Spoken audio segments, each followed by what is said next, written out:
When you walk through a forest that has not been tamed and interfered with by man, you will see not only abundant life all around you, but you will also encounter fallen trees and decaying trunks, rotting leaves and decomposing matter at every step.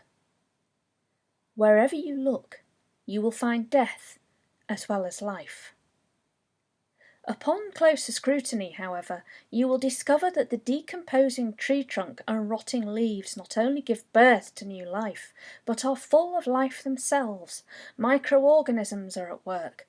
Molecules are rearranging themselves. So death isn't to be found anywhere.